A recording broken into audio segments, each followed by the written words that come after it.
The isolation of the Alaskan wilderness changes a person. It strips away the pretense of civilization and leaves nothing but the beating of one's own heart and the howl of the wind. 3 years of that kind of solitude can either break a soul completely or forge it into something harder than the frozen ground beneath the snow. Marin Calloway had been broken once. She refused to break again. The morning she found the dying wolf, the temperature had dropped to 40 below zero. Frost thick enough to snap tree branches hung from every surface. Her breath came out in clouds that crystallized instantly in the air. She moved through the forest with the practiced efficiency of someone who understood that every wasted calorie could mean the difference between life and death. She was checking the rabbit snares she had set near the frozen creek when she heard it. A sound so faint it almost disappeared beneath the constant moan of the wind. A whine, high-pitched, desperate. The kind of sound that comes from something that has given up on living but cannot quite bring itself to die. Marin should have ignored it. Every survival instinct she had developed over 3 brutal winters told her to walk away. Another mouth to feed in the dead of an Alaskan winter was suicide. She had barely enough dried meat to last until the spring thaw. Taking on any additional burden was foolish beyond measure. But something made her stop. Something made her follow that pitiful sound to its source. She found the wolf inside a hollowed-out log near the creek bank. The animal was curled into a tight ball of muddy fur, its ribs visible through a matted coat that might have once been silver gray. One of its ears was torn crusted with dried blood. Its back leg was bent at an angle that made Marin wince just looking at it. The wolf's eyes opened when it sensed her presence. Marin expected the flat, dead stare of an animal that had already accepted its fate. Instead, she found herself looking into eyes of the most unusual color she had ever seen. A deep purple that reminded her of twilight over the mountains. Startling and impossibly intelligent. The animal bared its teeth, a warning, a threat. But there was no strength behind it, just instinct fighting against the inevitable. Marin crouched down in the snow, keeping her distance. She studied the creature for a long moment, taking in the extent of its injuries. The broken leg would need splinting. The torn ear would heal on its own if infection did not set in. But the worst damage was harder to see. The animal was starving. It had been starving for weeks, maybe longer. She should have walked away. That was the smart play, the logical choice. Instead, Marin reached into the pocket of her worn jacket and pulled out a strip of dried venison. It was her lunch, her only meal until she returned to the cabin. She looked at it for a moment, then looked at the wolf. The creature was watching her with that strange purple gaze. Waiting, not with hope exactly. More like a grim curiosity about what this human would do next. Marin tossed the jerky into the log. The wolf snapped it up in a single bite, barely chewing before swallowing. Then those eyes fixed on her again, and for just a moment, Marin could have sworn she saw something that looked almost like gratitude. She pulled off her scarf and wrapped the shivering animal as gently as she could. It growled and snapped, but there was no real fight left in it. The wolf was too weak to resist as she lifted it into her arms and started the long walk back to her cabin. She had no idea what she was carrying. No idea that this single act of mercy would change everything. She named him Ghost. The cabin Marin called home was a rotting trapper's shack on the edge of the neutral territory known as Dead Man's Ridge. When she had first stumbled upon it 3 years ago, half frozen and still bleeding from the wounds of her banishment, the structure had been barely standing. The roof leaked in a dozen places. The door hung crooked on rusted hinges that screamed with every gust of wind. Animals had made nests in every corner, their droppings thick on the warped floorboards. She had rebuilt it piece by piece over 3 brutal winters, patched the roof with pine tar, and salvaged shingles she had scavenged from an abandoned mining camp 20 miles north. Reinforced the walls with packed mud and stones she had hauled from the creek bed. Built a proper hearth from river rocks that could hold heat through the longest and coldest nights. The cabin would never be beautiful, but it was solid. It was warm. Most importantly, it was hers. That first night with Ghost, Marin worked by firelight to splint his broken leg. The wolf watched her every movement with those unsettling purple irises. It did not flinch when she set the bone with a practiced motion learned from years of medical training. It did not whimper when she wrapped the splint tight with strips torn from an old flannel shirt. It simply watched, patient and silent, as if it understood exactly what she was doing and why. She fed him half of her evening stew, rabbit and wild onion and a few dried herbs she had gathered in the fall. It was not much, but it was all she had. When she finally lay down on her narrow cot that night, the wolf was still watching her from its nest of blankets by the fire. Those twilight-colored eyes, reflecting the flickering flames, alert despite its exhaustion. Marin had not felt watched in 3 years. She had almost forgotten what it was like to not be completely alone. She fell asleep faster than she had in months. The routine developed gradually over the following weeks. Every morning, Marin would wake before dawn and check Ghost's wounds. She would share her meager breakfast with him, watching as the animal slowly regained its strength. Then she would venture out to check her trap lines hunt when the opportunity presented itself and gather whatever the frozen forest would yield. And every evening she would return to the cabin to find Ghost waiting for her, always in the same spot by the fire, always watching the door with those strange, intelligent eyes. She talked to him constantly. At first, it felt foolish, embarrassing even, speaking to a wild animal as if it could understand her words. But after 3 years of complete silence, the sound of her own voice was a comfort she had not realized she needed. She told Ghost about her trap lines and the weather patterns she had learned to read in the clouds. She told him about the bear den she had discovered 2 ridges over and the need to give it a wide berth until spring. She told him practical things, survival things, the kind of knowledge that had kept her alive when everything else had tried to kill her. But as the weeks passed and Ghost's leg healed and his coat grew thick and lustrous, she found herself telling him other things too, darker things, secrets she had never spoken aloud to anyone. She told him about the pack she had once called family, the Silver Creek Pack, one of the oldest and most respected packs in the Alaskan Territory. She had been born into that pack, had spent 21 years believing it was where she belonged, where she would always belong.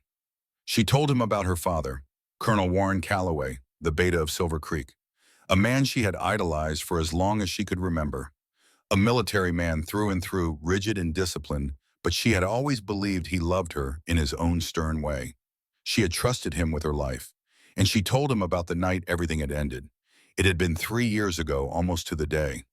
Winter solstice, the longest night of the year. Marin had been the pack's best nurse, trained under the old healer for 2 years, learning to set bones and stitch wounds and mix medicines from the plants of the forest. She was good at it. She had found purpose in it, a place where her omega status did not matter as much as her skill and dedication. She had also caught the attention of Bryce Whitmore. Bryce was the son of the Alpha, the heir to the Silver Creek legacy. Handsome in the way that men born to privilege often are, with sharp features and an easy smile that never quite reached his cold blue eyes. Charming when he wanted something, cruel when he did not get it. He had decided he wanted Marin as his mate. In his world, that decision should have been the end of the discussion. And Omega should have been grateful for the attention of an Alpha's son. She should have fallen at his feet and thanked the moon goddess for her good fortune. But Marin had said no. She told Ghost about that night in halting sentences, her voice barely above a whisper. The fire crackled and popped as she spoke, casting dancing shadows on the cabin walls. Bryce had come to her quarters uninvited. He had been drinking his breath sour with expensive whiskey. He made his expectations clear, his hands grabbing at her before she could react. And when she had refused him again, when she had pushed him away and screamed for help that never came, he had attacked her. She fought back, fought with everything she had, left scratches on his face deep enough to scar, escaped with her virtue intact, but her illusions about the pack's protection shattered forever. She thought she had won. She was wrong. What Marin did not learn until much later was the real reason Bryce had been so desperate to claim her. It was not love. It was not even simple lust. It was survival. Bryce Whitmore was sterile. A lifetime of privilege and excess had left the Alpha's heir with a shameful secret. He could not produce children, could not continue the bloodline that his father valued above all else. If the pack discovered his condition, he would be stripped of his position as heir, cast aside in favor of a more suitable candidate. He needed a mate, an Omega who could be blamed when no pups came, a scapegoat for his own failure. When Marin refused him, she became a threat, a witness to his desperation who might reveal what she had seen in his eyes that night, the fear behind the arrogance. So he destroyed her first. 2 days after the attack, Marin was dragged before the entire pack on charges of theft. Pack funds had gone missing from the treasury, and the evidence had been found in her room. jewelry that did not belong to her, cash she had never touched, a ledger with forged entries in handwriting carefully designed to mimic her own. The trial had been brief, a formality dressed up as justice. Bryce had stood as witness, his scratched face hidden beneath careful makeup, his expression one of wounded betrayal. He spoke of Marin's strange behavior in recent weeks, her secretiveness, her greed. He expressed his deep disappointment that someone he had considered a friend could sink so low. He was convincing. He was always convincing. And her father had believed him, or rather her father had chosen to believe him, chosen politics over blood, chosen the Alpha's favor over his own daughter's innocence. Marin had seen it in his eyes during the trial. The moment when he weighed her word against the political consequences of challenging the Alpha son. She had not been worth the cost. Colonel Warren Calloway's voice had been flat and cold as he pronounced her sentence. He had not looked at her as he stepped forward and stripped the nurse's badge from her shoulder, the fabric tearing with a sound that seemed far too loud in the silent hall. Had not met her eyes as he declared her exile effective immediately. The last thing he had said to her was not goodbye. It was not even an explanation. It was a warning. Leave now before I forget you were ever my daughter. So she had left. Walked out into a winter storm with nothing but the clothes on her back and a hunting knife her father had given her years before, back when he had still loved her. Back when she had still believed that love meant something. She had walked until she could not walk anymore, the cold seeping into her bones, the wind howling her funeral dirge. And then she had found this cabin more dead than alive, and she had made a choice. She would not die, not here, not like this, not as the victim of other people's cruelty and cowardice. She had survived. She told Ghost all of it, every painful detail, every secret shame, every tear she had refused to shed in 3 years of frozen solitude. The wolf listened without judgment. Sometimes he would rest his great silver head on her knee as she spoke, offering what comfort an animal could. Sometimes he would make a low sound in his chest that almost sounded like understanding. Marin knew it was foolish to imagine the wolf understood her. But in those dark winter nights, talking to Ghost by the fire, she felt less alone than she had in years. Ghost healed faster than any animal Marin had ever seen. Within 3 weeks, his broken leg could bear weight. She watched him test it gingerly at first, then with growing confidence pacing the small cabin with an energy that seemed to increase by the day.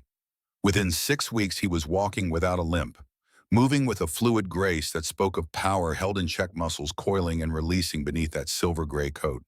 And by the time 2 months had passed, he was fully grown. Larger than any wolf she had ever encountered in the wild. Larger than any wolf should be.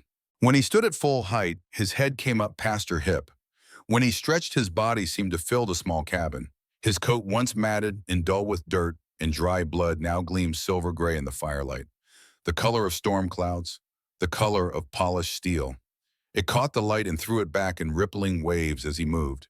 But there were strange things about Ghost that did not add up. Things that nagged at the back of Marin's mind, even as she tried to ignore them. Normal wolves barked. They yipped and howled and made 100 different sounds to communicate with their pack. Ghost never made a sound louder than a low rumble in his chest. Even when he was excited or agitated, the most he produced was a soft whine or a barely audible growl. Normal wolves marked their territory constantly. It was instinct hardwired into their brains over millions of years of evolution. Ghost never lifted his leg against a tree or bush, never scratched at the ground or rubbed against surfaces to leave a scent. Normal wolves slept in short bursts, alert to every sound, ready to wake at a moment's notice. Ghost slept in long stretches when he slept at all. But more often, Marin would wake in the middle of the night to find him sitting by the window, perfectly still. Those twilight eyes fixed on the tree line with an intensity that felt almost military. He was not watching for prey. He was not scanning for threats in the way a wild animal would. He was keeping watch, standing guard, protecting her while she slept. Marin told herself she was imagining things, told herself that Ghost was just an unusual wolf with unusual habits. Maybe he had been raised differently. Maybe he had been someone's pet before being abandoned in the wilderness. There had to be a rational explanation. She ignored the nagging voice in the back of her mind that whispered something was not right, that this creature was something more than he appeared. She had a friend now. After 3 years of crushing loneliness, she had someone who listened to her without judgment, who kept her company through the endless dark nights. That was enough. That had to be enough. The morning everything changed started like any other. Gray light filtering through frost-covered windows. The fire burned down to embers that glowed like sleeping dragons. The familiar weight of another winter day pressing against the walls of the cabin. Marin was pulling on her boots, preparing for her daily rounds of the trap lines, when she noticed Ghost's behavior. He was agitated in a way she had never seen before. Not the restless energy of an animal that wanted to go outside. This was different, darker. He was pacing the small length of the cabin with hackles raised, a low growl rumbling continuously in his chest like distant thunder. She frowned at him. "What is wrong with you today?" Ghost did not answer because he was a wolf, and wolves did not answer. But when she moved toward the door, he positioned himself directly in her path. Those strange purple irises were fixed on her face, and for the first time since she had found him dying in that log, there was something fierce in his expression. A warning, an unmistakable command. "Do not go outside." "Move," she commanded, trying to step around him. "I have to check the traps. If I do not, we do not eat." He did not move. Instead, he pushed against her with his shoulder, hard enough to force her back a step, hard enough that she almost lost her balance. "Ghost, what the hell is wrong with—" Then she heard it, the crunch of tires on snow. Marin's blood went cold. Her cabin was miles off the main road, accessible only by a winding trail that was barely visible even in summer. In 3 years of living here, she had never once seen another vehicle. The hunters and trappers who occasionally passed through this territory stuck to the established routes. They did not come anywhere near Dead Man's Ridge. No one came here. That was the point. That was why she had chosen it. Until now. She ran to the window, her heart hammering against her ribs like a trapped bird. Through the frost-covered glass, she could see vehicles coming up the winding trail that led to her clearing. Not the rusted trucks of local hunters with their gun racks and muddy wheel wells. Not the practical SUVs of forest rangers on routine patrols. These were matte black Range Rovers with tinted windows so dark they reflected the gray morning light like mirrors. Reinforced bumpers designed to push through obstacles. Military-grade vehicles built for one purpose. War. 4 of them moving in perfect formation. Not a single wasted movement. Not a single vehicle out of line. They looked like death coming to call. The convoy stopped in the clearing, 20 yards from her porch. Marin watched as the doors opened in perfect unison, synchronized as if responding to a silent command. 4 men stepped out. Even from this distance, she could feel something radiating from them. An energy that made the hair on her arms stand up and sent a primal shiver down her spine. These were not ordinary men. These were shifters. Powerful ones. The kind of power that made her Omega Wolf want to roll over and bare its throat in submission. They wore tactical gear. Dark gray combat pants with reinforced knees, black tactical sweaters that hugged muscled frames, heavy boots designed for rough terrain. Every piece of clothing was identical. Every movement was synchronized. They moved like soldiers, like killers, like predators who had found their prey. Then as one they shifted.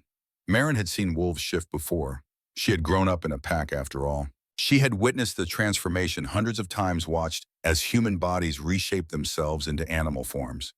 It was never pretty, but it was natural. Part of who they were.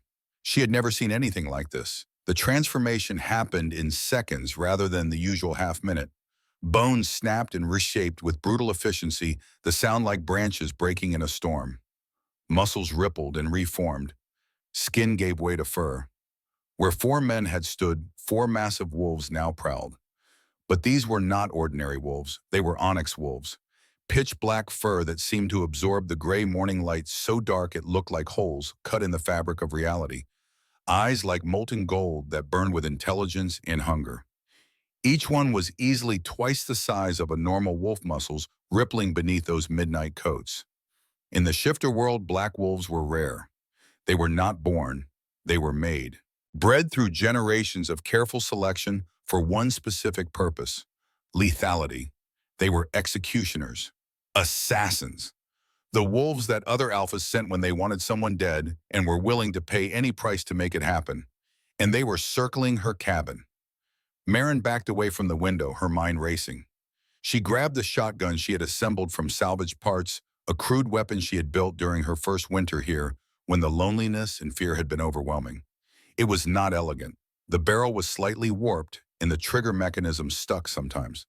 But it worked.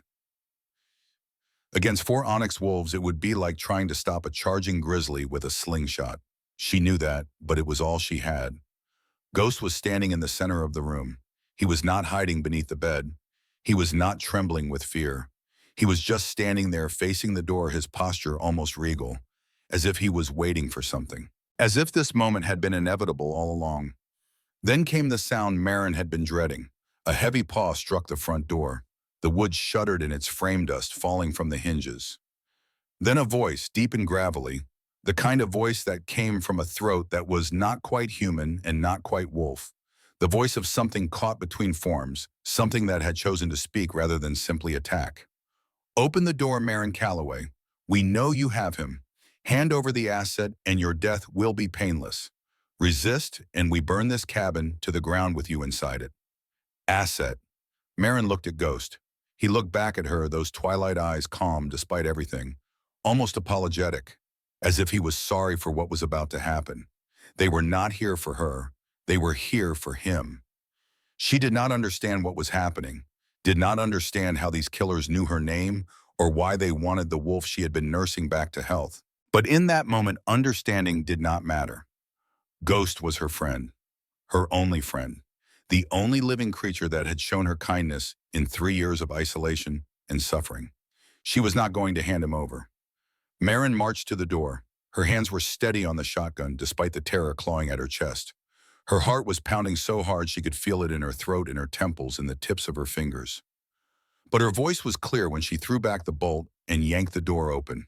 The cold air rushed in like a physical force, stealing the breath from her lungs. Standing on her porch was a man who looked like he had been carved from granite and given life by an angry god. He was shirtless despite the freezing temperature, steam rising from his muscled skin. His body was a map of scars and battle damage, old wounds layered over older wounds. His eyes were golden, burning with a predator's focus. His expression was contemptuous, dismissive.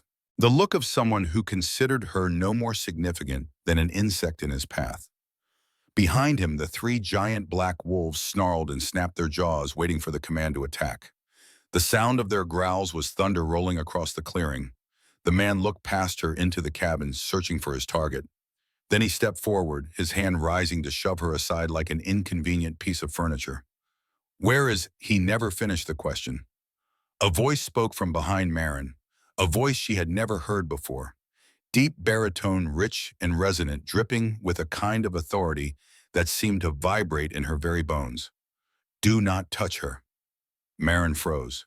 The man on the porch froze. The black wolves stopped growling. Their massive heads lowered.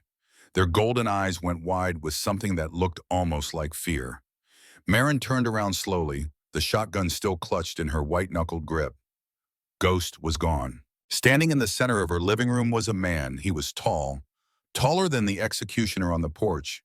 His hair was a messy silver gray that fell over his forehead and into his eyes. He was naked, his body a map of lean muscle and old scars that told stories of violence and survival. His shoulders were broad, his waist was narrow.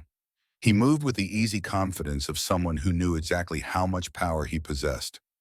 But it was his eyes that stopped her heart. Purple.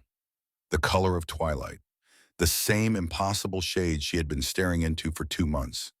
The man who had been her wolf, her companion, her secret keeper in the long dark nights, looked at the terrifying soldiers outside.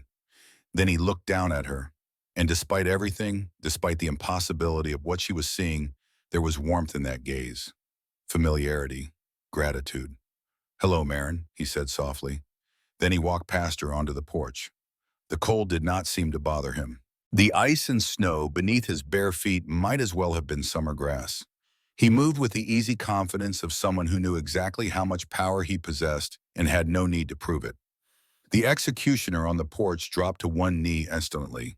His forehead almost touched the icy wood of the porch. The arrogance was gone from his face, replaced by something close to abject terror. The 3 black wolves behind him whined like frightened puppies.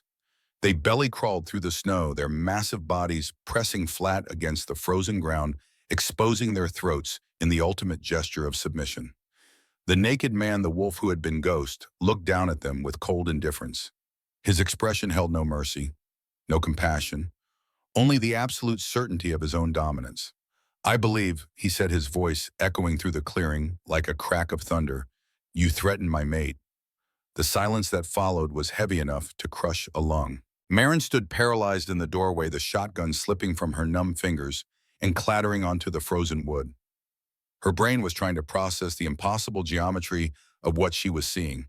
The wolf pup she had nursed back to health, the one she had fed from her own plate when she was starving herself, the one who had listened to her darkest secrets without judgment, the one who had chased snowballs and rested his head on her knee while she cried. He was a man, and not just a man. Mate. He had called her his mate. The kneeling executioner was trembling.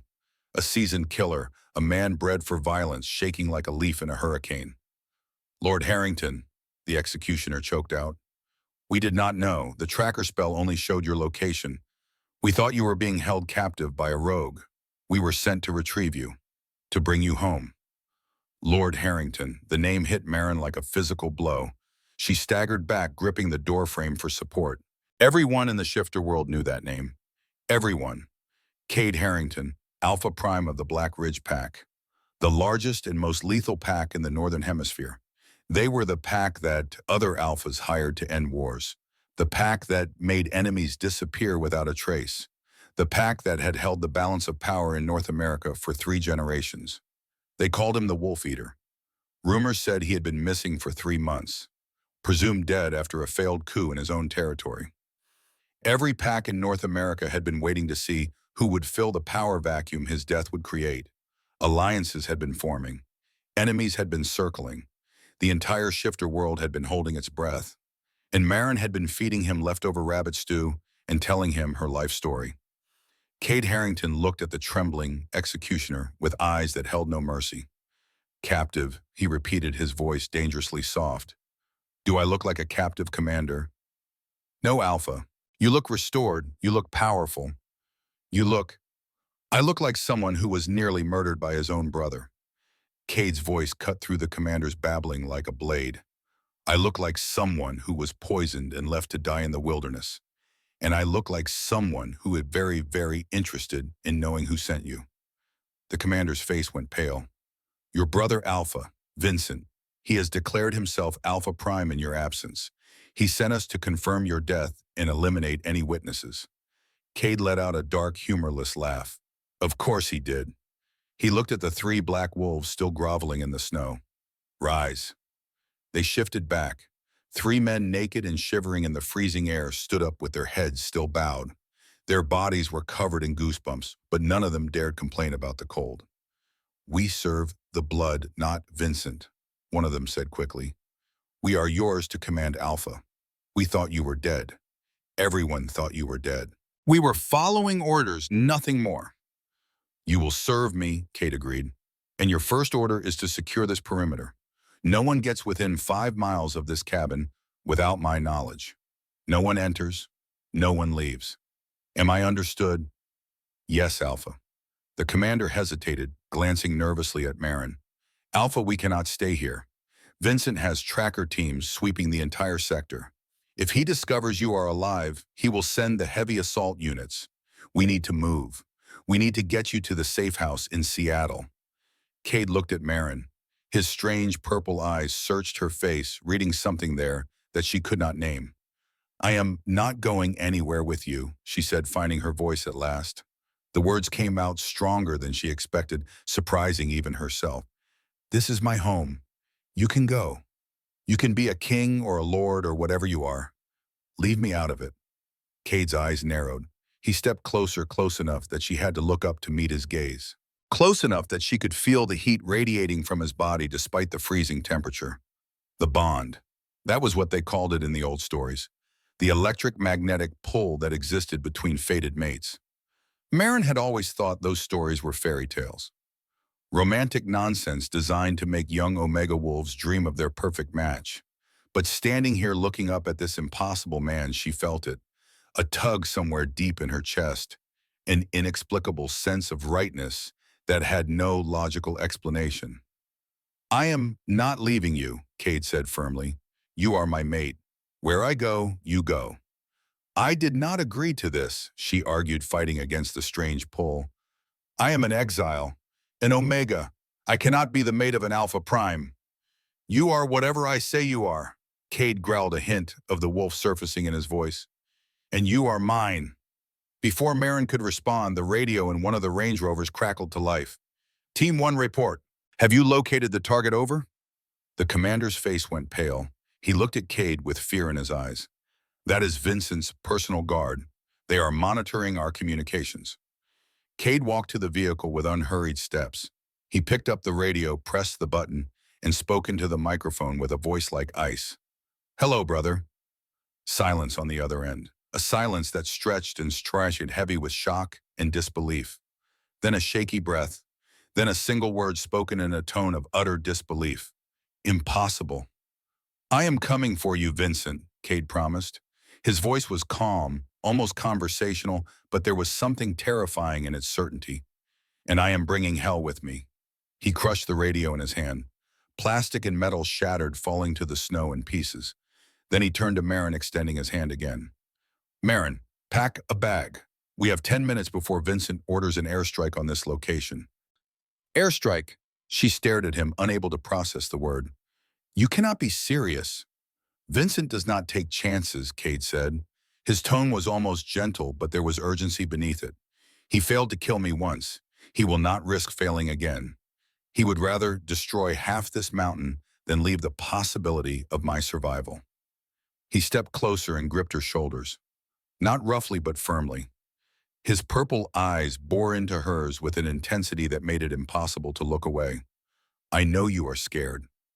I know this is more than anyone should have to process.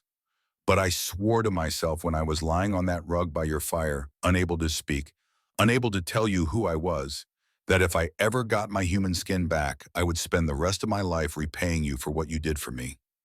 His voice softened. I will protect you, Marin. I swear it on my blood. But right now, I need you to trust me. Can you do that? Marin looked past him at the cabin. The home she had built with her own hands from a pile of rotting wood and broken dreams. The sanctuary that had kept her alive through 3 brutal winters when the world had wanted her dead. Then she looked at the soldiers, at the black wolves that served a man who wanted her dead simply for being in the wrong place at the wrong time. Then she looked at the man standing before her, the wolf who had listened to her secrets, the friend who had kept her company through the long, dark nights when loneliness had threatened to swallow her whole. He knew her, really knew her, better than anyone had known her in years. 10 minutes, she said. Cade smiled. Just for a moment, she saw the playful wolf pup she had grown to love behind those ancient eyes. Good girl. Marin ran inside. She grabbed her mother's locket from its hiding place beneath the loose floorboard by her bed. A few changes of clothes stuffed into a worn backpack. The hunting knife her father had given her before he decided she was not worth loving anymore. She paused for just a moment, looking around the cabin, memorizing it, saying goodbye to the life she had built from nothing. When she came back outside, the 4 Range Rovers were idling, their engines rumbling in the cold air like hungry animals. Cade was waiting by the lead vehicle, holding the door open for her. As Marin climbed in, she looked back at the cabin one last time, the smoke still rising from the chimney, the frost on the windows catching the gray morning light, the small square of warmth and safety in an endless wilderness of ice and snow. Her home, her freedom, the only place in the world where no one had looked at her like she was garbage. Do not worry, Cade said, sliding into the seat beside her, his thigh pressed against hers, warm and solid. I will build you a better one. I liked that one, she muttered. I know. He took her hand and intertwined their fingers. His grip was strong but gentle. Sleep, Marin. It is a long drive to the border. She did not think she could sleep. Her adrenaline was still spiking. Her mind was still reeling from everything that had happened in the last 20 minutes. But then Cade began to make a sound, a low, rhythmic purr that rumbled from deep in his chest. It was the same sound Ghost used to make when she woke screaming from nightmares. The sound that had always calmed her back to sleep, settling into her bones like a warm blanket. The purr vibrated through the car seat, sinking into her muscles, easing the tension she had not even realized she was carrying. Her eyelids grew heavy, despite everything. The last thing she saw before drifting off was Cade's purple arm fixed on the road ahead. They were burning with something cold and terrible, a promise of vengeance. The rejection was over. The war had begun. The explosion did not sound like a bang. It felt like a punch to the chest. They were maybe 3 miles down the mountain road when the sky behind them lit up in a flash of blinding orange. The ground shook, vibrating through the tires of the Range Rover, hard enough to make Marin's teeth rattle. She whipped her head around just in time to see a column of black smoke rising above the tree line, right where her cabin had stood moments ago. Her breath hitched. 3 years of survival, 3 years of rebuilding herself from nothing. 3 winters of fighting the cold and the loneliness and the crushing weight of her own memories. All of it gone in a single heartbeat of fire and thunder. "I am sorry," Cade said. His voice was rough, but his eyes never left the rearview mirror, scanning for threats. "Material things can be replaced, Marin. You cannot. You do not understand." The words came out sharper than she intended, the clock transforming into sudden white-hot anger. "That was not just wood and stone. That was my freedom. That was the only place in the world where no one looked at me like I was worthless. And now it is gone. Because of you." The interior of the vehicle went silent. Sergeant Hollis, driving in the front seat, stiffened visibly. His knuckles went white on the steering wheel. His eyes widened in the rearview mirror, likely terrified that she had just insulted the Alpha Prime to his face. But Cade did not get angry. He reached across the console and took her hand again. His grip was firm, possessive, yet careful not to crush her fingers. "You are right," he said quietly. "It is my fault, and all of this is my fault. And I will spend the rest of my life making sure you never have to hide in a rotting cabin again." He turned to look at her, his purple eyes burning with an intensity that made her chest tight. "You are not a rogue anymore, Marin.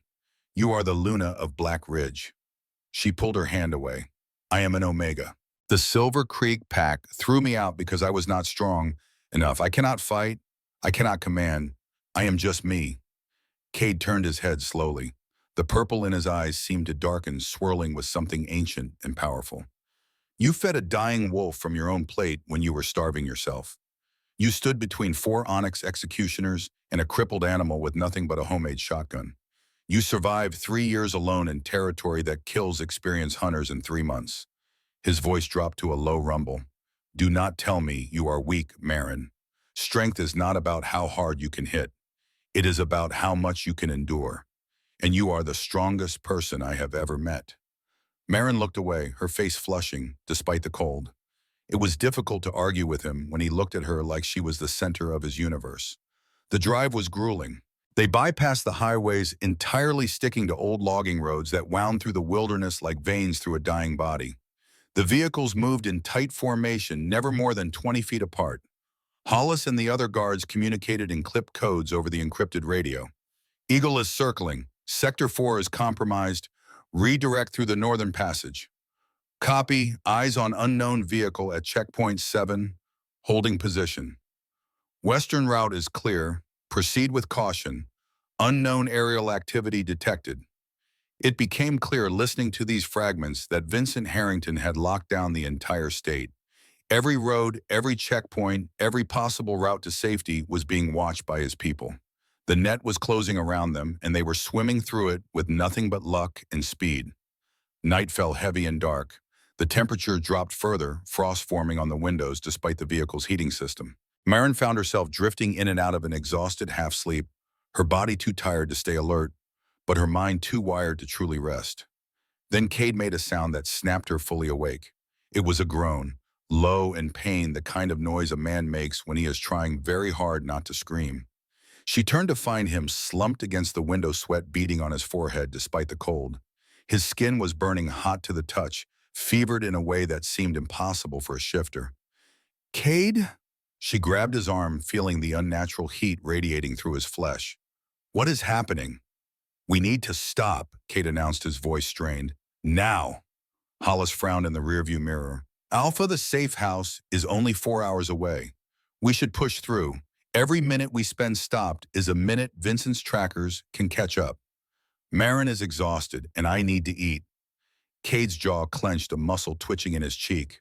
"My wolf is burning through calories trying to maintain this human form after months of suppression. If I do not eat soon, I will go feral." That word hung in the air like a death sentence. Feral, every wolf knew what that meant. The complete loss of human consciousness. The wolf taking over, entirely running on pure instinct and hunger. A feral alpha was a weapon without a wielder, destroying everything in its path until someone put it down. Hollis nodded immediately, a fear flashing in his eyes. Understood, Alpha. There is a motel in Oak Haven about 20 minutes north. The Dusty Spur. It is neutral ground. Shifter owned but off the grid. Vincent's people should not be monitoring it. Do it. They pulled into the motel 20 minutes later. It was exactly the kind of place Marin had expected. Flickering neon sign that buzzed and crackled in the cold, peeling paint on every surface, the pervasive scent of stale beer and diesel hanging in the frozen air. A parking lot full of trucks that had seen better decades. The kind of establishment where people came to disappear for a night or two. No questions asked. No names remembered. Hollis rented 2 rooms with cash. One for the guards, one for Cade and Marin. The moment the door to room 104 clicked shut behind them, Cade collapsed. He did not fall exactly. It was more controlled than that. His back slid down the door until he hit the worn carpet, his legs splayed out in front of him. He was sweating profusely now, his skin burning with fever that should have been impossible for a shifter to survive. Cade. Marin dropped to her knees beside him, her nurse's instincts taking over. She pressed her palm to his forehead and nearly jerked back from the heat. He was burning alive from the inside. You are on fire. What can I do? Tell me what you need. I am fine, he gritted out through clenched teeth. His hands were shaking. His eyes kept flickering between purple and something darker, the wolf fighting for control. Just the transition. It takes a toll. You are not fine. You are dying in front of me. What do you need? He looked up at her, his eyes blown wide, the purple almost entirely swallowed by black. The wolf was close to the surface, fighting for control with every breath. The poison Vincent used, he said, each word an obvious effort. It was a mix of wolfsbane and concentrated silver nitrate. It should not have just trapped out me in wolf form. It should have liquefied my organs within hours. My wolf took the brunt of it to protect the human side. He has been fighting it for 3 months, burning through everything just to keep me alive. What do you need? She repeated, her voice firm despite her fear. Medicine water. I was a nurse, Cade. I can help, but you have to tell me what you need. Meat, he groaned. Raw if possible. And you. Marin blinked. Me. Contact. Skin to skin. He reached for her hand, his grip weak but desperate. The mate bond. It grounds me. It shares the energy load between us. Without it, my wolf will burn out trying to heal alone. She hesitated for a fraction of a second. This man was a stranger, really. She had known him for 2 months, but she had known him as a wolf. The human sitting before her was someone she had only met hours ago. But then she remembered Ghost. She remembered the wolf who would rest his chin on her ankle when she was having a bad day. The wolf who made that low, purring sound when she woke from nightmares. The wolf who had watched over her through the dark nights when loneliness had threatened to swallow her whole. Okay, she whispered. Okay, what do I do? Hollis brought a cooler of raw steaks from one of the vehicles. Cade ate with a savagery that reminded Marin forcefully that the man before her was a predator first and a human second. He tore through the meat with barely human teeth, blood running down his chin, his eyes never fully losing that wild, desperate edge. When he finished, he looked more human again. The color was returning to his face. The fever was receding, but he was still weak, still trembling with the effort of holding himself together. He stripped off the tactical jacket and lay on the bed, motioning for her to join him. Marin lay down stiffly on top of the covers. She was acutely aware of every point where their bodies touched, every brush of his skin against hers. Cade sighed and pulled her closer, burying his face in the crook of her neck. He inhaled deeply, breathing her in like she was oxygen, and he had been drowning for months. You smell like vanilla and wood smoke, he mumbled against her skin. It kept me sane, you know, those 2 months. Your scent was the only thing that reminded me I was still human underneath the wolf. Marin's heart stuttered. You remember everything from when you were a wolf. Everything. His voice was heavy with exhaustion, but there was something else there too. Something tender. I understood every word you said, Marin, every story, every confession. I just could not respond, could not tell you who I was or why I was there. Her face went hot. She had poured her heart out to that wolf. She had cried into his fur. She had told him things she had never told another living soul. I told you about Marcus, she whispered, about my father, about everything. Yes, you heard me say I was unlovable, that I deserved what happened to me. Cade's arm tightened around her waist, holding her fast when she tried to pull away. I heard you say those things, he confirmed, and I wanted to shift right then and there, consequences be damned, just so I could tell you how wrong you were. You are not unlovable, Marin. You are the furthest thing from it. He kissed the sensitive spot just below her ear, sending a jolt of electricity down her spine. Your father is a coward who chose politics over his own blood. Marcus is a weakling who needed to destroy a woman to cover up his own shameful secret. Their failures are not your failures. Their cruelty does not define your worth. Marin closed her eyes, feeling tears prick at the corners. She had not cried in 3 years, had not allowed herself that weakness. But something about his words, his certainty, broke through the walls she had built around herself. You saved me, Cade continued, his voice growing heavier with approaching sleep. When I was trapped in the darkness, unable to speak, unable to move, your voice was the only light I had.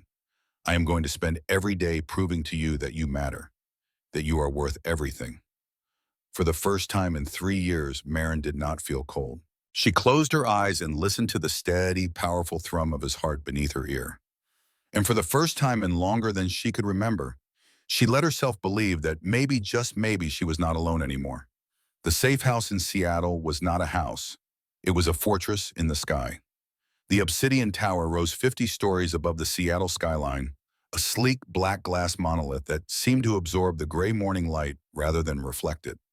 The elevator opened directly into a penthouse that cost more than the entire net worth of Marin's old pack combined. But the atmosphere inside was anything but luxurious. It was a war room. Dozens of people moved through the space with urgent purpose. Shifters in tailored suits spoke rapidly into phones, coordinating movements across the territory. Hackers hunched over computer terminals, their fingers flying across keyboards as lines of code scrolled across multiple screens. Armed guards in tactical gear stood at every entrance and exit, their eyes never resting. When Cade stepped out of the elevator, the room went dead silent. Every head turned, every eye fixed on the man they had believed to be dead for 3 months. Then, in a wave of motion that swept across the room like wind through tall grass, they all bowed. Alpha!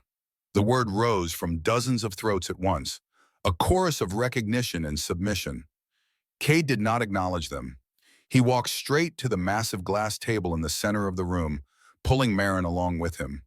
She felt small, underdressed, in her worn flannel shirt and muddy jeans, surrounded by these polished, powerful city wolves. A woman stepped forward to meet them. She was tall and striking, with sharp, bobbed blonde hair and eyes like chips of ice.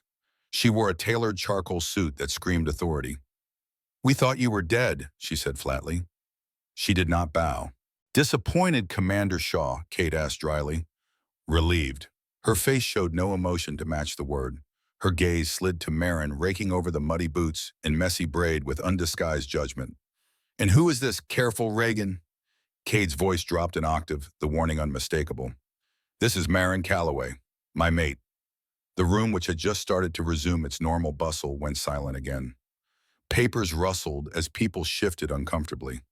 Someone dropped a coffee mug, the ceramic shattering on the floor.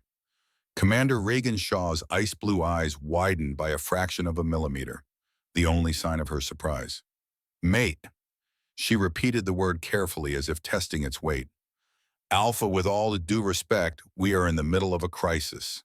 Vincent has the council's ear. He is telling them you abandoned the pack, that you went feral in the wilderness. Bringing an unknown Omega into this situation makes you look weak, unstable. She is the reason I am alive." Cade's hand slammed down on the glass table hard enough to make it shudder.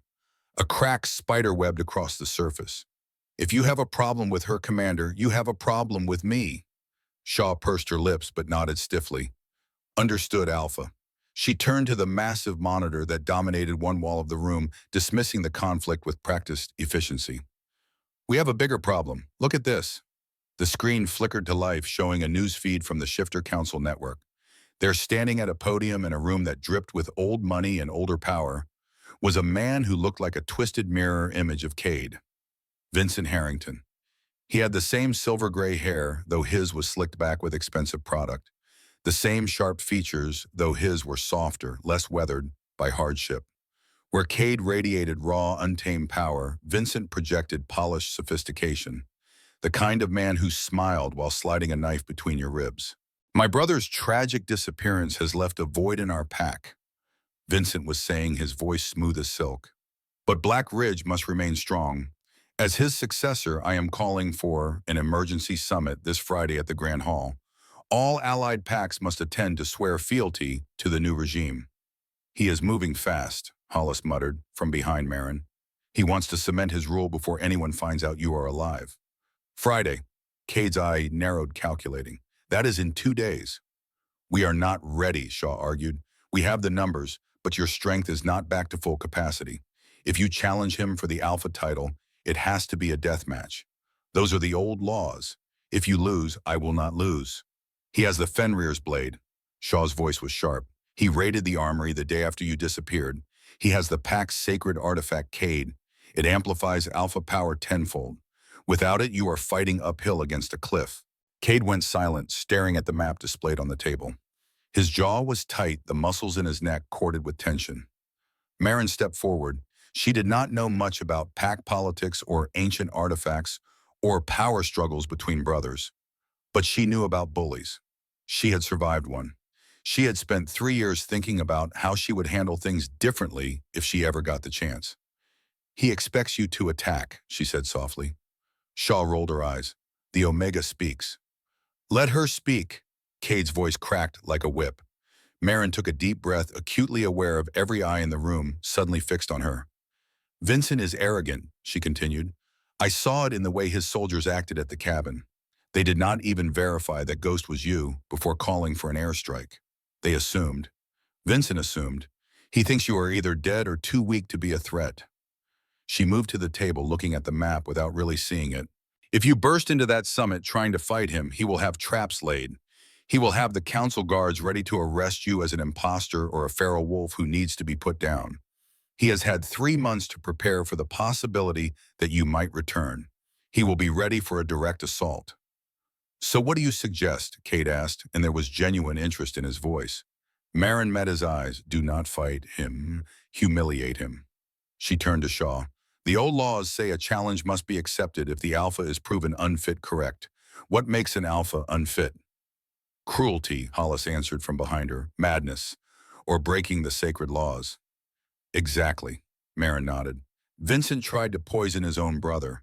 That is fratricide. It is the highest crime in shifter law. It is not just murder, it is a violation of blood bond. But it is Cade's word against his, Shaw countered. Vincent will claim Cade went feral on his own, that the poison was a mercy attempt to put down a rabid Alpha. He has had 3 months to craft his story. Unless, Marin said slowly, you have proof. Cade's eyes widened, then a slow grin spread across his face. The dash cam, he said. The Onyx vehicles record everything. Audio and video. It is standard protocol for execution missions, so the client can verify the kill. He turned to Hollis. Sergeant, did we secure the data from the vehicle you used to reach me? Hollis grinned back. I have the hard drive right here, Alpha. Encrypted, but our tech people can crack it. Do it. Find the footage of your team admitting Vincent sent you to kill me. Find his voice giving the order. Shaw looked at Marin with a new expression. It was not friendly exactly, but the open contempt had faded, replaced by something that looked almost like respect. Not bad, Shaw admitted grudgingly, for someone who has been living in the woods. Marin met her gaze without flinching. I have a name, Commander. Use it. Shaw's lips twitched. It might have been the beginning of a smile. Marin, fine. Then her expression sobered. But we have another problem. A legal one. She pulled up another screen on the monitor. A list of names and pack affiliations scrolled past. You are still technically an exile from Silver Creek, Pack Marin. Their laws have jurisdiction over you until you are formally claimed by another pack. If Colonel Calloway or any Silver Creek representative is present at the summit, they could demand your return for prosecution. Marin's blood went cold. She had not thought about that, had not considered that her past could reach out and drag her back even now after everything she had survived. They will but there. Shaw continued, pointing to a name on the guest list. Colonel Warren Calloway is listed as part of the Silver Creek delegation. He is coming to swear fealty to Vincent. Her father. Her father was coming to Seattle. And right below his name, another familiar entry, Captain Bryce Whitmore. Both of them. Both of the men who had destroyed her life would be in the same room with her in 2 days. I cannot go, she heard herself say. The words came out hollow, distant. I cannot see them. If my father sees me, he will drag me back. I am still exile. He has legal jurisdiction. Then we claim you. Cade's voice cut through her panic. She turned to find him standing directly in front of her, his hands on her shoulders, his purple eyes blazing with intensity. Tonight, he said, we complete the mating ceremony. We put the mark on you. Once you bear the Black Ridge mark, Silver Creek laws do not touch you. You will outrank your father. You will outrank Bryce. You will walk into that summit not as Marin the Reject, but as Marin the Luna of Black Ridge. Her heart was hammering against her ribs. The mark is permanent. It means we are bound for life. I know. It means tying your soul to mine. An Omega, an exile, a nobody. I know. His hands tightened on her shoulders. I made my choice the moment you put that first piece of jerky in my mouth, Marin. The question is, have you made yours? Do you trust me enough to let me mark you, to tie your fate to mine? She thought about her father, who had looked at her with cold eyes as he stripped away everything she was. She thought about Bryce, who had smiled while he destroyed her reputation. She thought about 3 years of loneliness and survival and the crushing weight of knowing that no one in the world cared if she lived or died. Then she thought about Ghost, about the wolf who had listened to her darkest secrets without judgment, about the creature who had kept her company through endless dark nights, about the man standing before her now looking at her like she was worth more than all the gold in the world. She had stopped trembling. Do it, she said. Mark me. The preparations for the mating ceremony were nothing like the fairy tales Marin had grown up hearing. There were no flowers, no soft music, no gathering of friends and family to witness the union. There was only the hum of the city 50 stories below, the cold efficiency of a pack preparing for war, and the weight of what was about to happen pressing down on her shoulders. Commander Shaw walked into the bedroom where Marin was staring at her reflection in the mirror. She barely recognized the woman looking back at her. The grime of the wilderness had been scrubbed away in a scalding shower. Her hair, usually a frizzy mess of brown waves, had been smoothed into a sleek ponytail. Shaw held up a dress. It was black, simple, the kind of dress a woman wore when she wanted to be taken seriously, not admired. Wear this. She tossed it onto the bed. It belonged to Cade's mother. She was the last Luna of Black Ridge. Marin touched the fabric. It was softer than anything she had worn in years. Why are you helping me, Commander? You made it clear you think I am a liability. Shaw paused, her hand on the doorknob. When she turned, the ice in her expression had thawed by a fraction of a degree. I do not hate you, Marin. I hate weakness. In our world, weakness gets people killed. Cade is the strongest alpha I have served in 3 decades. But he has a soft spot for strays. Always has. She crossed her arms. When I first heard he had bonded with some random Omega he found in the woods, I assumed you were another rescue project. A charity case he would get bored with once the novelty wore off. And now, Shaw's eyes swept over her, reassessing. And now I have watched you stand your ground against 4 onyx wolves with a weapon that should not have even fired. I have listened to you devise a strategy that my entire tactical team missed. And I have seen the way Cade looks at you. She shook her head slowly. You might not have claws, Marin, but you have something else. Do not embarrass us out there. She left without another word. Marin put on the dress. It fit like it had been made for her. When she walked out onto the terrace, Cade was waiting. The wind whipped at his shirt, but he stood immovable against it, a dark silhouette against the glittering lights of the Seattle skyline. He turned when he heard her footsteps, and the air between them instantly charged with electricity. His purple gaze raked over her, darkening with something primal. You look dangerous, he said. I feel like a fraud, she admitted, stepping closer. The mark changes things. His voice dropped to a low rumble. It is not just a symbol, Marin. It is a biological rewiring. When I bite you, my venom binds to your DNA. My strength becomes your strength. My authority becomes yours. You will not just be Marin anymore. You will be part of me, part of Black Ridge. He reached out his fingers, tracing the sensitive curve of her neck, where the mark would go. Her heart hammered against her ribs. It will hurt, he warned softly. I can take it. I know you can. He pulled her flush against him, the heat of his body overwhelming. That is why I chose you. Do you accept me? He asked, the ritual words heavy with ancient power. Wolf and man, blood and bone. I accept you, she answered, her voice trembling but certain. Wolf and man, blood and bone. So, Cade did not hesitate. He dipped his head, his lips brushing the junction of her shoulder and neck. A shiver racked through her body. Then she felt the sharp pressure of his canines lengthening, pressing against her skin. He bit down. The pain was unlike anything she had ever experienced. White-hot fire seared through her veins, racing from her neck to every extremity. It felt like being branded from the inside out, like her very DNA was being rewritten by force. But beneath the pain, there was something else. Power. It rushed into her like a breaking dam. She felt his heartbeat sync with hers. She felt his emotions, his fierce protectiveness, his burning rage at his brother's betrayal. And beneath it all, a consuming, overwhelming warmth directed entirely at her. Her senses exploded. She could smell the rain coming from miles away. She could hear the heartbeat of the guard standing 3 rooms over. She could feel the city pulsing beneath her feet like a living thing. She felt limitless.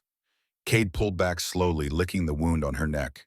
It sealed instantly, leaving behind a swirling, intricate scar that glowed faintly silver in the moonlight. The mark of Black Ridge.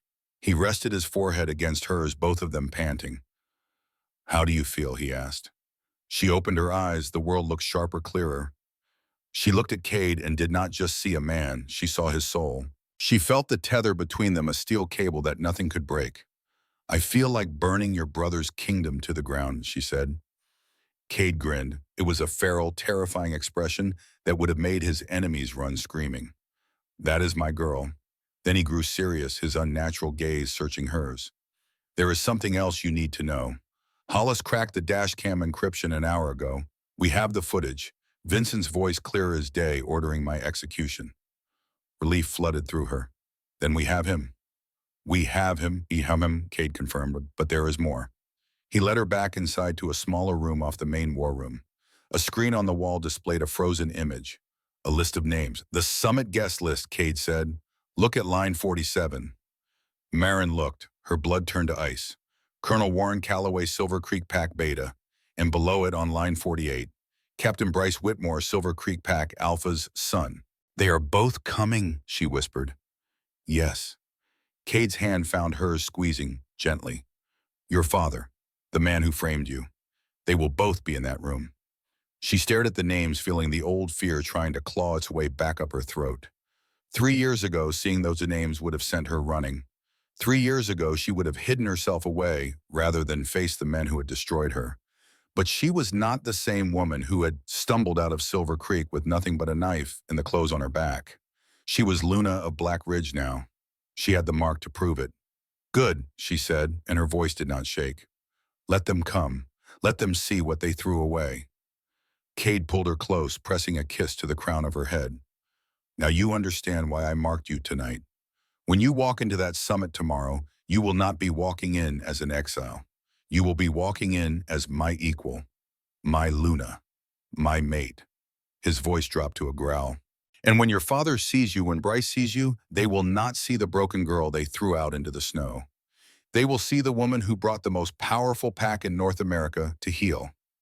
Marin leaned into his warmth, feeling the bond pulsing between them, feeling his strength flowing into her and hers flowing into him. What is the plan for tomorrow? She asked.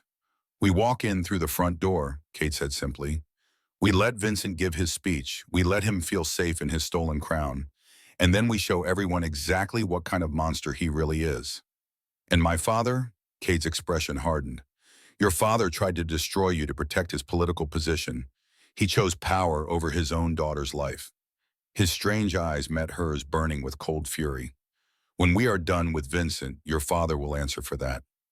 I promise you, Marin. Before this is over, the men who hurt you will kneel at your feet and beg for mercy they do not deserve." Marin thought about her father's face on the night of her exile. The coldness in his eyes, the complete absence of love or regret. She thought about Bryce's smile as he watched her life crumble around her. She had spent 3 years dreaming of revenge, never believing it would actually come. Now it was less than 24 hours away. "I do not want their mercy," she said quietly. "I want them to understand what they did. I want them to know that I survived, that I am stronger than they ever imagined, and that they will spend the rest of their lives regretting the day they threw me away." Cade smiled, and there was something dark and satisfied in his expression. "Then that is exactly what they will get." He turned to the window, looking out at the city lights spread beneath them like a carpet of stars. "Get some rest, Marin. Tomorrow we take back everything they stole from us." She stood beside him, feeling the weight of the mark on her neck and the fire in her blood. Tomorrow she would face her demons.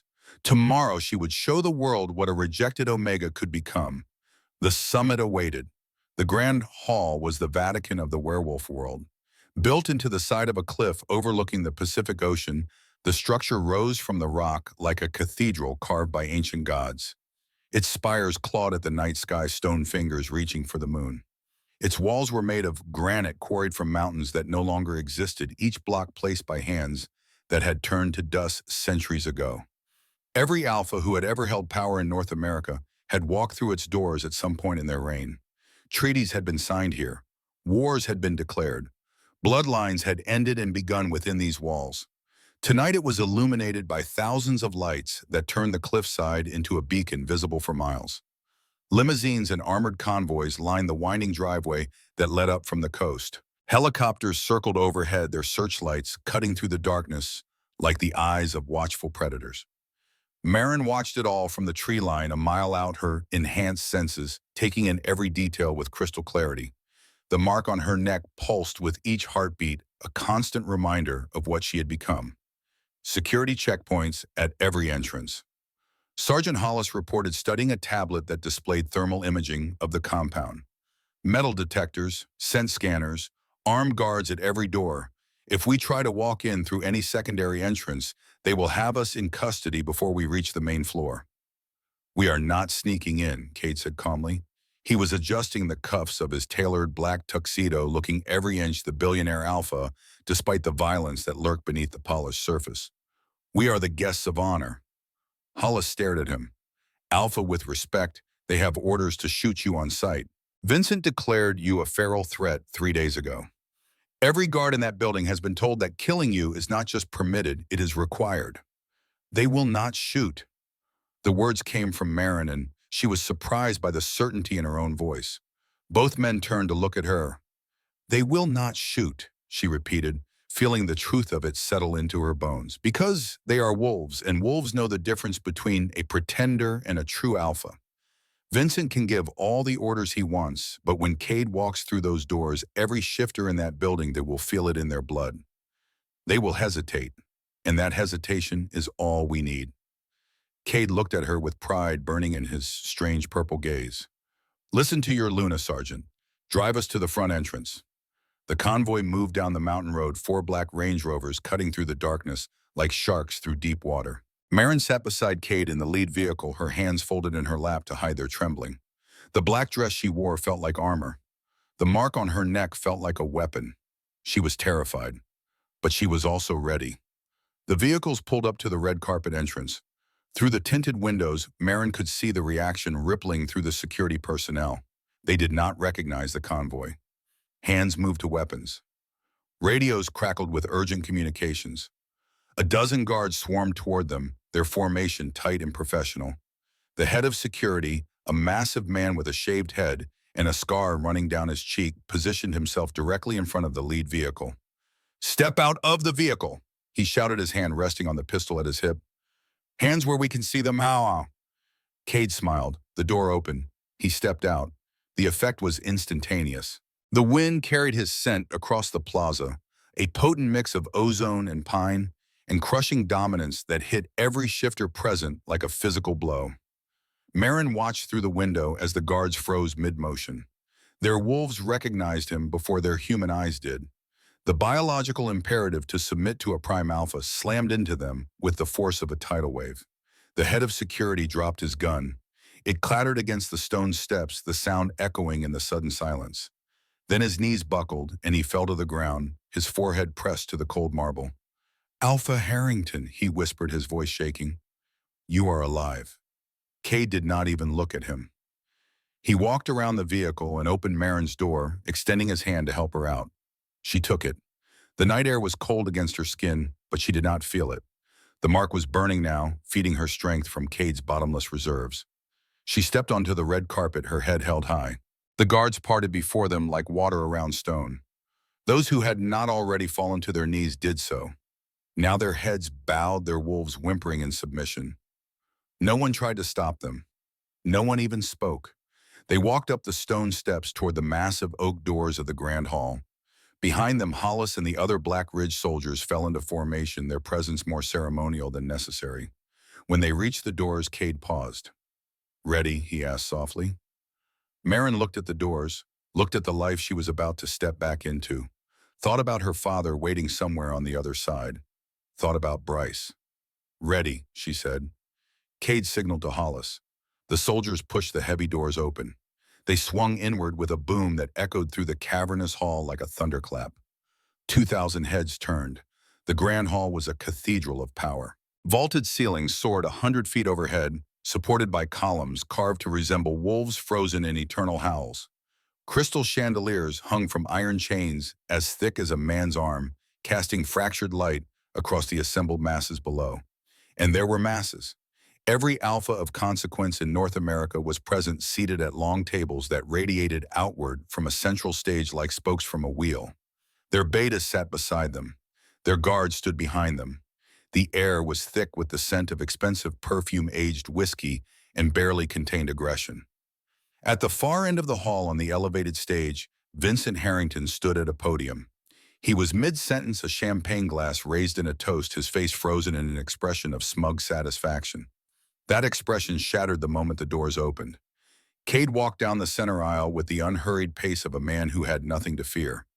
Marin walked beside him, her hand tucked in the crook of his arm. They moved in perfect unison, Predator and Mate Alpha and Luna. The silence that fell over the hall was absolute. 2,000 wolves held their breath. Vincent's champagne glass slipped from his fingers. It hit the stage and shattered amber liquid, spreading across the polished wood like blood. Vincent gasped. His face had gone the color of old bone. "You are dead." "I was." Cade's voice carried through the hall with without effort, calm and certain and utterly terrifying. "But death did not want me, so I came back for what is mine." He stopped in the center of the room, 10 yards from the stage. The assembled alphas stared at him with expressions ranging from shock to fear to carefully calculated neutrality. Then movement caught Marin's eye. In the front row to her left, the Silver Creek delegation was rising to their feet. Her heart stuttered. There he was, Colonel Warren Calloway, her father. He looked older than she remembered, grayer. The lines around his eyes had deepened into permanent grooves, but the coldness in his gaze was exactly the same look he had worn when he stripped her rank and cast her into the snow. Beside him stood Bryce Whitmore. He was wearing a perfectly tailored suit, his hair slicked back, a gold watch glinting on his wrist. He looked bored, his attention fixed on his phone rather than the dramatic entrance unfolding before him. Then he looked up. Their eyes met. All the color drained from his face. "Marin?" His voice came out as a squeak, loud in the silent hall. He stumbled backward, knocking his chair over with a crash. "That is impossible. You are dead. You died in the wilderness years ago." Her father's head snapped toward her. For one moment, just one, she saw something flicker in his eyes. Surprise. Maybe even a ghost of the love he had once shown her when she was a child. Then it was Gwade, replaced by the cold calculation she remembered so well. "Marin." He stepped into the aisle, positioning himself between her and the stage. "What are you doing here? You are banished. You have no business in a gathering of legitimate wolves. Leave now before I have you removed." The old Marin would have flinched. would have felt the shame and fear rushing back, drowning her in memories of that terrible night. But the old Marin had died in a frozen cabin 3 years ago. The woman standing here now was something different entirely. Step aside, Father. Oh, her voice rang out clear and strong, carrying to every corner of the hall. 2,000 pairs of eyes fixed on her. Warren Calloway's expression twisted with contempt. You dare speak to me that way. You shame me even in exile. Dressed like a common whore clinging to strangers. You are a stain on the Calloway name. Bryce found his courage somewhere and stepped up beside her, father a sneer forming on his handsome face. She has always been desperate. What happened, Marin? Did you find some rogue willing to pay for your company? Is that how you survived out there? Marin released Cade's arm. Let me handle this, she said softly. Cade hesitated for just a moment. Then he stepped back, crossing his arms over his chest. His purple eyes never left the two men who had destroyed his mate's life. Marin walked toward her father. Each step was deliberate, measured. The click of her heels on the marble floor echoed through the silent hall like a countdown. You are right about one thing, Father, she said. I have no business with Silver Creek Pack. I am not Silver Creek anymore. She stopped directly in front of him, close enough to see the nervous twitch at the corner of his eye. Look at my neck, Colonel. His gaze dropped to the mark. The intricate glowing scar that proclaimed her status to every wolf in the room. The symbol of Black Ridge Pack burned into her flesh by the Alpha Prime himself. Warren Calloway's face went slack with shock. That is the mark of Black Ridge, he whispered. That is the Luna's mark. Yes, Marin let the word hang in the air. I am Marin Harrington now, Luna of Black Ridge Pack, and the man you are disrespecting is Cade Harrington, my mate, your High Alpha. She watched the realization hit him. Watched the color drain from his face as he understood the magnitude of his mistake. He had not just insulted his exiled daughter, he had insulted the wife of the most powerful alpha in the Northern Hemisphere. That is impossible, Bryce sputtered, his composure cracking. You are a nobody. You are an omega. You cannot be. And you, Marin interrupted, stepping closer to him until they were almost nose to nose, are a fraud. She raised her voice so it carried to every corner of the hall. I know your secret, Bryce. The real reason you needed me so desperately. The real reason you destroyed my life when I refused you. Well, Bryce's face went white as chalk. I do not know what you are talking about. You are sterile. Marin's voice was ice, barren, unable to produce an heir.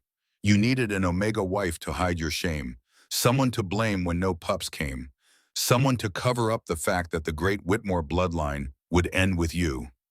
Gasps rippled through the crowd. An Alpha's son who could not produce heirs was the ultimate disgrace in their world. The whispers started immediately spreading through the assembled wolves like wildfire. That is a lie, Bryce stammered, but his voice shook. That is a filthy lie. Is it? Marin tilted her head. Then submit to a healer's examination right now, in front of everyone. Prove me wrong. Bryce's mouth opened and closed. No words came out. That is what I thought. Marin turned back to her father. You knew the truth, did you not? You knew what he was. You knew his accusations against me were false. But you chose to protect the Whitmore alliance rather than your own daughter. Marin, please. Kneel. The word came from her throat, but it was not just her voice. It was the voice of the Luna, amplified by her bond with Cade, carrying the weight of his authority combined with her own fury. Bryce's knees buckled instantly. He hit the marble floor with a crack that made several nearby wolves wince. His hands flew to his throat, his eyes bulging as the command pressed down on him like a physical weight. Warren Calloway trembled. His pride warred with his survival instinct, his body fighting against the biological imperative to submit. But Marin's power was not hers alone. It was Cade's power flowing through her. It was the authority of the Black Ridge Pack, the most lethal pack in North America. Slowly, inch by painful inch, Colonel Warren Calloway sank to his knees. 2,000 wolves watched in stunned silence as the Silver Creek Beta and the Alpha Sun knelt before the woman they had thrown away like garbage. Marin looked down at them, at the men who had haunted her nightmares for 3 years, at the father who had chosen politics over his own daughter, at the coward who had tried to force himself on her and then destroyed her reputation when she refused. She felt nothing but cold satisfaction. You threw me out to dumb, she said, her voice carrying through the silent hall. You stripped my rank in front of the entire pack. You told me to leave before you forgot I was ever your daughter. She leaned closer to her father, close enough that only he could hear her next words. I hope you remember this moment for the rest of your life, father. The moment your forgotten daughter made you kneel. She stepped over them and walked toward the stage, where Vincent still stood frozen. The confrontation with her past had taken only minutes, but it had shifted the energy in the room completely. The assembled alphas were no longer watching a potential coup. They were watching a reckoning. Now, Marin said, her eyes fixed on Vincent. Let us discuss your many sins. Vincent Harrington had not survived 3 months of political maneuvering by being stupid. He recognized a losing position when he saw one. And he knew that if he allowed this confrontation to continue, everything he had built would crumble. His hand moved to his hip, where the Fenrir's blade hung in an ornate scabbard. The ancient artifact pulsed with dark energy, visible even from where Marin stood. Its blade was black as midnight, forged from meteorite iron and quenched in the blood of 1,000 wolves. The legend said it could amplify an alpha's power tenfold. The blade will not save you, brother. Cade's voice cut through the hall. He stepped forward, standing beside Marin. It amplifies alpha power. Cade continued, his tone almost conversational. But you were never a true alpha, Vincent. You were always just a thief wearing a stolen crown. Vincent's face contorted with rage. His hand tightened on the blade's hilt. You think you can just walk in here and take everything from me, Vincent snarled. I have spent 3 months building alliances, making deals, consolidating power. The council supports me. The packs support me. You are nothing but a ghost from the past. Then draw the blade, Kate said calmly. Let us see whose power is greater. Vincent's eyes flickered with uncertainty. The blade amplified power, yes, but it could only amplify what was already there. And looking at Cade, at the raw dominance radiating from him like heat from a furnace, Vincent knew the truth. He was outmatched. So he did the only thing a cornered predator could do when faced with a superior opponent. He cheated. Vincent's free hand disappeared into his jacket and emerged holding a syringe filled with iridescent purple liquid. If I cannot rule this pack, Vincent roared, no one will. Before anyone could move, he plunged the needle into his own neck. The effect was immediate and horrifying. Vincent's bones snapped audibly, reshaping not into a wolf, but into something far worse. His muscles bulged until his expensive suit shredded like tissue paper. Fur sprouted in jagged patches across his skin. He grew and grew, doubling in size, then doubling again. What stood on the stage was no longer a man. It was not even a wolf. It was a monster, Bane blood. The forbidden drug that unlocked a shifter's full bestial potential at the cost of their sanity. The creature that had been Vincent threw its head back and howled. The sound was wrong, corrupted, a mockery of the wolf's natural call that made every shifter in the hall flinch. Then it lunged off the stage, its claws extended toward Cade. Clear the floor! Cade shouted, shoving Marin toward Hollis even as he shifted. His own transformation was beautiful in its speed bones, flowing like water, until a massive silver-gray wolf stood where the man had been. The two brothers collided in the center of the hall with a crash that shook the ancient walls. Cade was powerful. He was an Alpha Prime, the strongest of his generation, heir-born to a bloodline that stretched back centuries. But Vincent was not fighting fair. The Bane blood had turned him into something unnatural. He was faster than he should have been, stronger than any natural wolf. His jaws snapped at Cade's throat with berserker fury. His claws raked across Cade's flank, drawing blood that splattered across the marble floor. Marin watched in horror as Cade was driven back, his wounds healing slower than the monster could inflict them. Then Vincent caught Cade with a blow that sent him crashing into one of the ancient stone columns. The pillar cracked from floor to ceiling. Cade shifted back to human form, blood streaming from a gash on his forehead. The monster turned its blood-red eyes toward Marin. She stood her ground. Her hand found the hunting knife strapped to her thigh beneath the dress.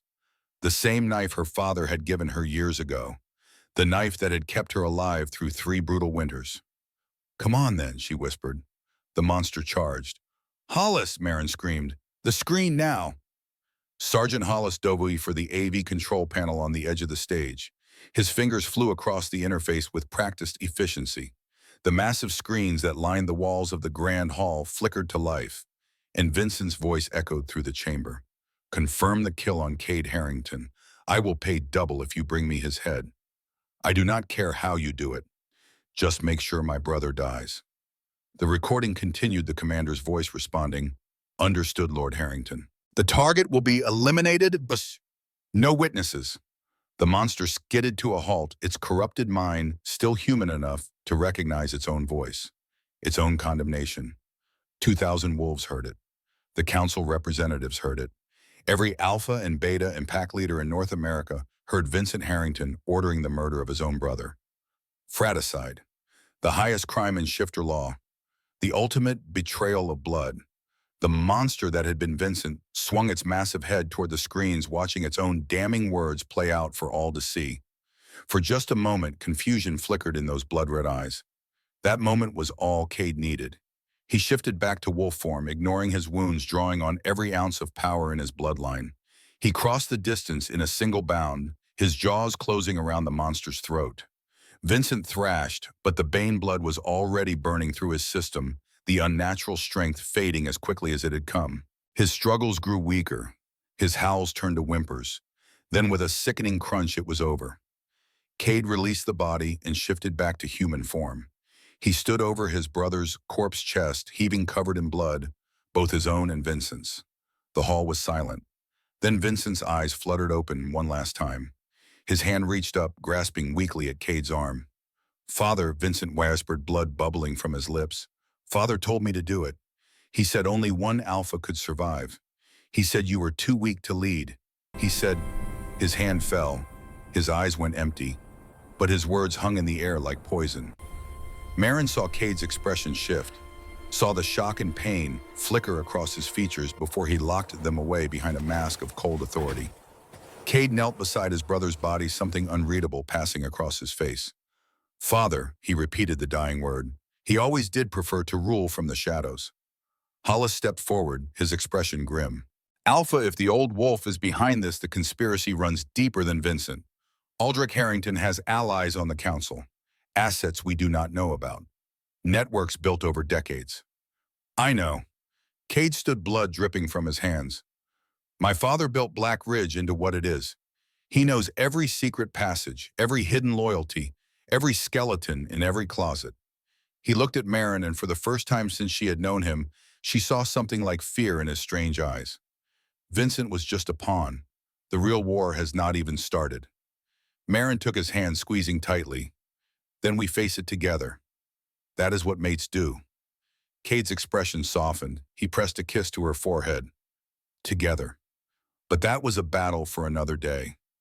Right now, there was still work to do. Marin walked to the stage, stepping over debris and bodies alike. She climbed the steps and stood beside Cade, facing the assembled wolves. Her voice rang out clear and strong.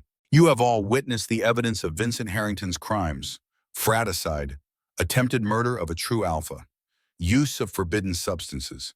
There can be no question of his guilt." She turned to the Silver Creed delegation, where her father and Bryce still knelt, too terrified to rise. "And there is other business to settle." She descended from the stage and walked to where her father knelt. He looked up at her, and for the first time in her memory, she saw fear in his eyes. "Colonel Warren Calloway," she said, her voice carrying to every corner of the hall, "you knew that Bryce Whitmore's accusations against me were false. You knew he had fabricated evidence to frame me for crimes I did not commit. You chose to believe him anyway because maintaining your political alliance with the Alpha's family was more important than justice for your own daughter." "Marin, please." "You do not get to say my name." Her voice was ice. "You stripped my rank in front of the entire pack. You told me I was no longer your daughter. You sent me into the wilderness to die." She turned to Cade, who had come to stand beside her. "Alpha Harrington, as Luna of Black Ridge, I formally request judgment on these men for crimes against a member of our pack." Cade's purple eyes swept over the two kneeling figures. His voice was cold as the Alaskan winter. "The Luna's request is granted. Colonel Warren Calloway, you are hereby stripped of your rank. You will be held pending a full investigation into your conduct. Your fate will be decided by tribunal." Warren Calloway sagged, the last of his resistance crumbling. "And Bryce Whitmore," Cade's voice dropped to a growl, "you are hereby banished from all pack territories in North America. You will be marked as oathbreaker and predator. Any pack that offers you shelter will face the wrath of Black Ridge. If I ever see your face again, I will personally tear out your throat." Bryce collapsed completely sobbing into the marble floor. Marin looked down at the broken men at her feet. She thought she would feel triumph, satisfaction, the sweet taste of revenge after 3 years of bitter survival. Instead, she felt nothing but tired peace. "Get them out of my sight," she said. Guards moved forward to drag the disgraced wolves away. The hall erupted in murmurs as 2,000 witnesses processed what they had just seen. Marin walked over to where her father was being hauled to his feet. She stopped directly in front of him. "You say my badge in front of 200 people," she said quietly, using the word he had used that night. "You stripped away everything I was, everything I had worked for." She straightened her spine, looking him directly in the eye. "Now I have stripped away everything you are in front of 2,000. Consider us even, Colonel." Warren Calloway had no response. There was nothing left to say. Marin turned her back on him and walked away. Cade took her hand. "It is done," he said softly. "No." She looked at him, then at the body of Vincent still cooling on the floor. "It is not done. Your father is a problem for tomorrow." Cade squeezed her hand. "Tonight we won. Tonight you got your justice. Let that be enough for now." Marin wanted to argue, wanted to push the plan to prepare for the next battle. But exhaustion was catching up with her. The adrenaline was fading, leaving behind a bone-deep weariness. "Okay," she whispered. "Tomorrow." They walked out of the grand hall together, leaving chaos in their wake. The night air was cold and clean, washing away the smell of blood and fear. Behind them, the wolves of North America were already beginning to realign. Power was shifting. Alliances were forming and breaking. The political landscape had been permanently altered by the events of this night. But Marin did not care about politics. Not tonight. Tonight, she had faced her demons and made them kneel. Tomorrow there would be new battles, new enemies. The shadow of Cade's father loomed on the horizon, a threat they had not yet begun to understand. But that was tomorrow's problem. Tonight she was free. 6 months later, the cabin at Whispering Pines was finished. It stood in exactly the same spot as the old one built on the ashes of the home that Vincent's airstrike had destroyed. But this cabin was different, larger, stronger, made of timber and glass that let the light pour in from every angle. The walls were thick enough to withstand any storm. The windows were reinforced with material that could stop a bullet. But despite its fortress-like construction, it felt like home. Warm rugs covered the floors. A fire crackled in the massive stone hearth. The smell of wood smoke and coffee filled the air. Marin sat on the wide porch wrapped in a warm blanket, watching the snow fall through the pine trees. The mountains rose around her like sleeping giants. The silence was absolute, broken only by the whisper of wind through branches. Footsteps on the porch. Cade settled into the chair beside her, his hand finding hers beneath the blanket. "The council just sent word," he said. "They want me to run for chancellor." "Do you want it?" He shrugged. "It would mean more politics, more time in Seattle, less time here." "That is not an answer." He smiled, turning to look at her. His purple eyes were soft in the winter light. "What I want is whatever you want. This is our life now, Marin. We build it together." She leaned into him, resting her head on his shoulder. "Then let them wait. We have more important things to focus on." Her hand moved to rest on her stomach. Beneath her palm, a second heartbeat fluttered like a butterfly's wings. Cade went very still. Then his hand covered hers, his eyes widening as he felt what she felt. "Marin," he breathed, "is that—" "Yes." She smiled, tears pricking at her eyes. "Yes, it is." He pulled her into his arms, burying his face in her hair. His whole body was trembling. "A pup," he whispered. "We are having a pup." "We are expanding the pack," she confirmed. He laughed, the sound bright and joyful in the winter silence. Then he kissed her long and deep, pouring all his love and wonder into the connection between them. When they finally pulled apart, both of them were crying. "I love you," he said. "I have loved you since the moment you put that piece of jerky in my mouth and told me we rejects had to stick together. I love you too." She touched his face, tracing the strong line of his jaw. "My wolf, my mate, my home." They sat together in the falling snow, watching the world turn white around them. The mark on Marin's neck pulsed with warmth. The bond between them hummed with contentment. Inside the cabin on the kitchen table, a letter lay unopened. The seal was old, pressed into black wax with a symbol that had not been used in a generation. The handwriting was elegant and precise. It was from Aldrich Harrington. "My dear son," it read, "congratulations on your victory. You have proven yourself stronger than your brother, as I always knew you would. But the game is far from over. We have much to discuss, you and I, about the future of Black Ridge, about the legacy you will leave behind, about the choices that must be made when power and family collide. I will be watching, and when the time is right, we will meet. Prepare yourself. The real war has not yet begun." Cade had seen the letter. He knew what it meant. His father was still out there, still scheming, still a threat that would need to be dealt with eventually. But not today. Today, there was only this, the snow and the silence, and the woman he loved and the new life growing inside her. They were the rejected ones. The broken things that the world had thrown away like garbage. But together they had become something more. They had become a storm that no one could stop. And somewhere in the distant mountains, a wolf howled. It was a call of recognition, a promise of things to come. The story was not over. But for now, for this perfect moment, there was peace. Marin closed her eyes and listened to the heartbeat of her mate and the smaller heartbeat beneath her hand. She had spent 3 years alone in the wilderness, surviving on stubbornness and spite. She had been rejected by everyone she loved. She had been told she was worthless, unlovable, broken beyond repair. And she had proven them all wrong. Now she would never be alone again. That was the story of Marin and the Wolf Eater, from a frozen outcast to the Luna who brought kingdoms to their knees, from a rejected Omega to the mother of a new legacy, from nothing to everything.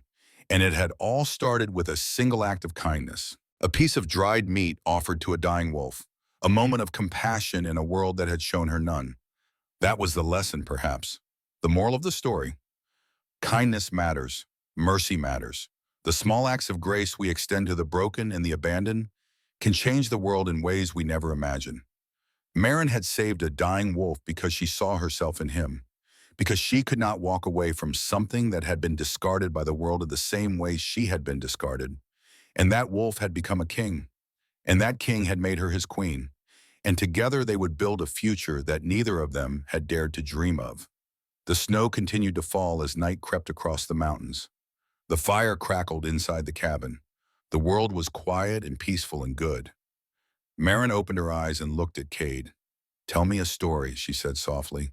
He smiled. "What kind of story?" "A story about a wolf who was lost in the wilderness, and the woman who saved him." Well, Cade pulled her closer, his arms wrapping around her like a shield against all the darkness in the world. "Once upon a time," he began, "there was a wolf who thought he was going to die alone in the cold. And then he found her, and he was never alone again." Marin smiled and closed her eyes. That was the only story that mattered, the story of them.